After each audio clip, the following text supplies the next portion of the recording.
We must fight. Together. Here we go. Predator Killer of Killers may be an animated anthology, but it's packed with franchise callbacks and new lore that could reshape the series' future. Director Dan Trachtenberg uses this time-hopping adventure to secretly thread together decades of Predator history. As you may know, the anthology starts in 841 AD, goes up till the end of the Second World War, and then, after a time gap, picks up at an unrevealed future. Instead of being a one-off movie, it actually ties into the Predator canon, and even lists movies like Predator 2 and the 2010 Predator movies, and even Trachtenberg's Prey. So it won't be a stretch to say that Killer of Killers might be related to the upcoming Predator Badlands movie. In this video, I'll break down all the confirmed hidden details and Easter eggs, and what it means for the future of the Predator franchise as a whole. But beware, plenty of spoilers coming ahead. Oh, and before I begin, please consider hitting those like and subscribe buttons. Those 2 small clicks from you will help us tremendously in bringing you more of these marvelous videos. And now, let's begin. What the hell? Number 1. The return of a legendary Flintlock pistol and how it will eventually reach Mike Harrigan in Predator 2. One of the biggest Easter eggs in Killer of Killers is the reappearance of Raphael Adolini's 1715 Flintlock pistol, which by now has become something of a relic in the Predator saga, much along the lines of the Valerian steel dagger in the Game of Thrones universe. I mean, this thing has been appearing in various IPs since 1990, and director Dan Trachtenberg is doing all that he can to keep the pistol relevant. That one pistol has become something of an anchor that's keeping the franchise and its several movies tied together. Die-hard fans will recognize this antique weapon from Predator 2 from 1990, where an elder Yautja, also called the Greyback Predator, handed it to LAPD detective Mike Harrigan as a trophy of respect for downing one of their own, which in itself is a task only a few humans have been able to accomplish. The pistol, engraved Raphael Adolini 1715, was later given an origin story in Prey, the 2022 movie. In that movie, Narus, our fierce protagonist, acquires it from a French trapper named Raphael Adolini during her 18th century encounter with the feral predator. The comics have given the pistol a whole different origin story, which involved a righteous pirate named Raphael Adolini, but Prey seemed to ignore that, and we don't mind. Now, Killer of Killers carries that thread even further. In the film's climactic gladiator arena sequence, on an alien hunting planet, the very same Flintlock pistol turns up once again. This unexpected appearance shows the pistol's journey didn't end with Narus. In fact, the movie implies a continuity bridging Prey and Predator 2. You see, after Narus' triumph in Prey, she was later captured by predators. More on that later. And her prized pistol was whisked off-world as a trophy. In Prey, Narus uses the pistol to remove the feral predator's mask, and this was the beginning of the end for him, because his spear gun was directed by the mask. In Predator Killer of Killers, the 3 predators are given weapons from their ages, a battle axe and a sword, and these were 2 weapons that were used to kill predators. I'm not saying that Ursa used the same battle axe or Kenji used the same sword, but an axe and a sword were definitely used in fights against the predators. So I believe the human weapons that the predators have in their possession exist because these were used against predators, and it's possible that they even respect these weapons. By featuring the gun in the arena, Killer of Killers suggests the Flintlock pistol left Earth with Narus and eventually finds its way back by the 1990s. Where we see it in Predator 2. I'll explain how. Although the movie doesn't confirm it, Killer of Killers likely takes place sometime after the Second World War and before 1990. So that's how it will find its way back to Earth. It's a clever bit of lore connective tissue, a handoff that links the 18th century to the 20th, all via one well-traveled firearm. For us, this is a thrilling nod that closes yet another gap in Predator history. I mean, who would have thought that old pistol would go to space and back? It's a harmless Easter egg, but one that adds a fun ongoing subplot to the franchise's timeline. Don't be surprised if the Flintlock shows up yet again in the upcoming Predator Badlands. At this point, it's practically a talisman of the series' legacy. Number 2. Narus' fate revealed in the post-credit scene. The post-credit stinger of Killer of Killers also delivers a jaw-dropping connection to Prey.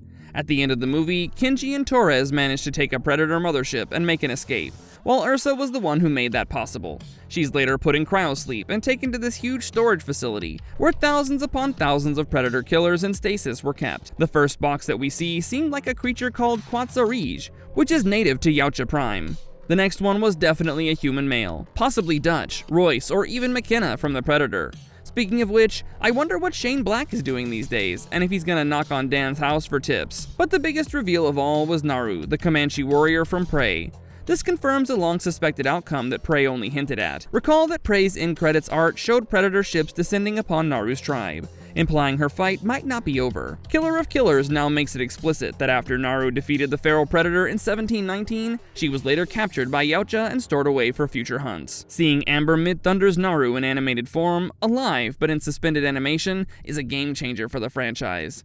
It retcons Prey's triumphant ending by revealing a much darker fate, possibly one that's worse than death, unless she manages to turn the odds in her own favor. And knowing her, she might do just that. Naru became a prize of the Predators despite her victory.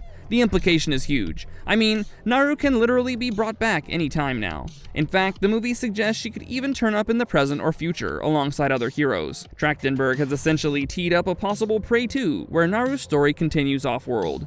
At the very least, Killer of Killers sets the stage for her return in some form, whether in the animated world or even in Predator Badlands. But there's this little thing called a Wayland synthetic who appears in the Badlands trailer, so the film will be set in the far future. As of now, there's no official announcement of Naru's next appearance, but the franchise now has Naru on ice, ready to be thawed for an epic comeback whenever the story calls for it. For fans of Prey, this reveal is both shocking and exciting. It means the first ever crossover between the Prey era and the wider Predator universe is officially in play. What is that?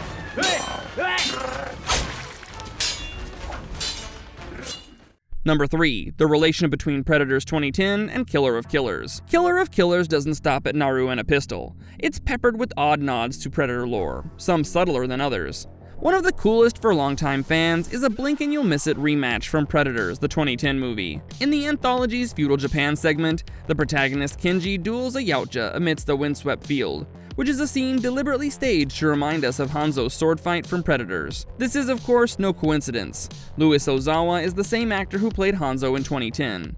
The Yakuza enforcer who sacrificed himself to slay a predator with his katana. I mean, I might be going a bit over the top here, but what if Kenji actually survived, returned to Earth, and eventually Hanzo became his successor?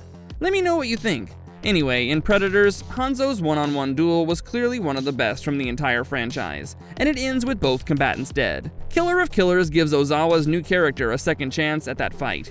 This time, thankfully, Kenji survives the blade clash, though not without cost, as his brother dies in the battle. The film even replicates the visuals of the charge and strike, as two warriors rush a predator together, just like Hanzo did against the Falconer Predator.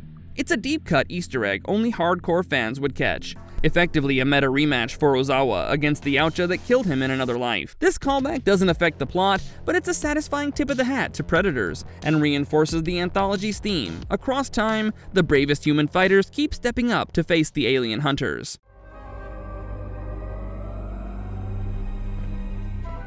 Number 4. Possible return of Dutch, Royce, Isabelle, and even McKenna. Perhaps the most significant new lore expansion, however, is the film's reveal of why the Predators are doing all this. Killer of Killers finally confirms that the Yautja aren't just on isolated trophy hunts. In fact, they're collecting the greatest warriors from across history and keeping them in reserve. The movie's finale shows hundreds of warriors from different eras locked in cryogenic pods as living trophies, all overseen by a veteran Predator leader, called the Grendel King. This elder Yautja forces captives to battle each other as a twisted sport, then fights the winner himself. It's explained that the Predator's endgame is to test each species and duel those deemed worthy, all for honor and entertainment. In other words, the classic hunt has escalated into a full-on gladiatorial enterprise. This revelation breaks the franchise lore wide open, and it implies that Predators have been stockpiling champions, human or otherwise, for ages, which retroactively could include some very familiar faces. Think about the implications. If Naru was captured and put on ice, who else might be quote-unquote in storage? The film leaves that question hanging. In universe, it stands to reason that any human who bested a predator could be a target for abduction.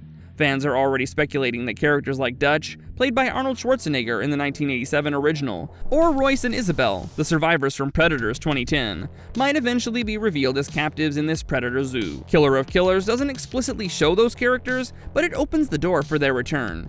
It would be an incredible meta reunion if Louis Ozawa's Kenji ended up freeing Adrian Brody's Royce, or even Arnold's Dutch from cryosleep in a future installment. Hell, imagine if Ozawa and Kenji meet. They would finally be able to communicate or coordinate with the rest who speak English.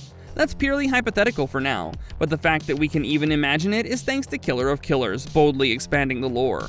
By establishing that the Predators preserve their greatest prey for rematches, the film paves the way for dream crossovers and sequels fans have long hoped for. Marvelous verdict. It's worth noting how all these pieces might connect going forward. The upcoming Predator Badlands, set for November 2025, is already teasing new directions. For instance, it will feature a young Yautja as the protagonist for the first time. With Killer of Killers confirming a shared universe of events, we may see the ripple effect soon. The Flintlock pistol's journey could continue. Naru could resurface alongside future warriors, and even the long-dormant idea of an Alien vs. Predator crossover is hinted at in the franchise. One thing's for sure, what seemed like a standalone animated spin-off has actually detonated some major lore bombs. Predator Killer of Killers leaves fans with rich possibilities by uniting past heroes, answering old mysteries, and setting up battles we never thought we'd see, all while staying true to the spirit of the hunt. There's plenty of Prey and Predator left to explore, and if you liked our content, don't forget to leave a like and subscribe to us if you haven't already. Have a good one and be safe. Thanks everyone!